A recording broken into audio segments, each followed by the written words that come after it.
Donc, dans cette vidéo, nous avons parlé de quelques croyances autour de l'allaitement, des croyances qu'on peut entendre encore régulièrement.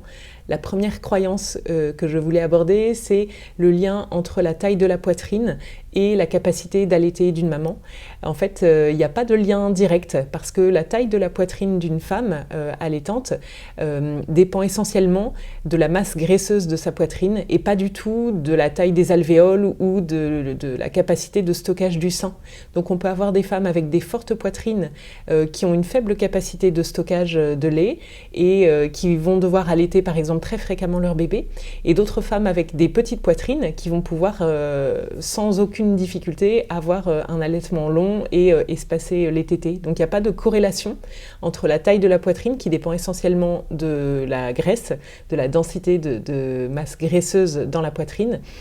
Donc pas de lien entre la taille de la poitrine et la capacité d'une maman à allaiter. Donc c'est pas en regardant sa poitrine qu'on peut se dire elle va pouvoir allaiter longtemps ou pas longtemps. Aucun lien entre les deux. Une autre idée reçue que je voulais aborder, c'est parfois ce qu'on peut entendre comme phrase qui est « ton lait n'est pas bon pour ton bébé ».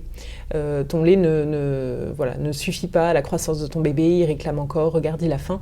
Ce qu'il faut savoir, c'est que le lait maternel s'adapte en permanence aux besoins du bébé. La composition du lait maternel se modifie pour s'adapter aux besoins du bébé. On en a parlé dans une précédente vidéo. Et donc le lait maternel colle toujours exactement aux besoins du bébé. Donc ça, c'est vraiment quelque chose d'important, c'est que le lait d'une maman sera toujours le meilleur aliment qu'elle peut lui donner et sera toujours le plus ajusté aux besoins de son bébé.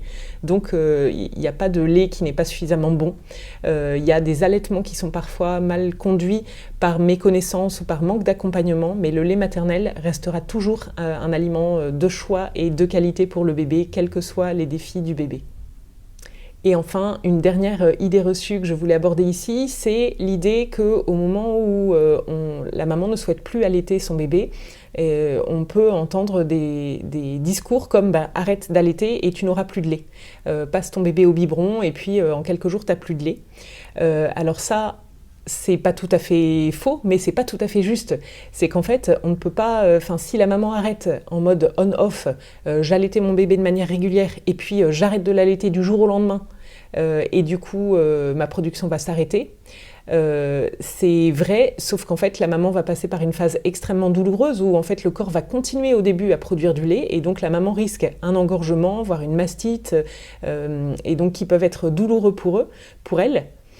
Donc l'idée, c'est plutôt de diminuer de manière progressive, d'arrêter une tétée pendant 2-3 jours, puis une autre, si son souhait c'est d'arrêter, mais de surtout pas arrêter du jour au lendemain parce que ça peut vraiment être très douloureux et on peut avoir un engorgement par la suite qui est très douloureux. Donc autant faire les choses de manière progressive pour que cet arrêt se fasse en douceur, à la fois pour le bébé, puis à la fois pour la maman et sa production lactée, parce que voilà, il n'y a pas de mode on-off dans la production de lait, et c'est pas du jour au lendemain que la production va s'arrêter. Donc c'est important de pouvoir faire les choses de manière transitoire. Si jamais vous allaitez votre bébé et que vous rencontrez des difficultés, en fonction des difficultés rencontrées, plusieurs professionnels de santé peuvent vous aider. Quand c'est un trouble de succion, notamment l'orthophoniste peut agir pour accompagner le bébé allaité.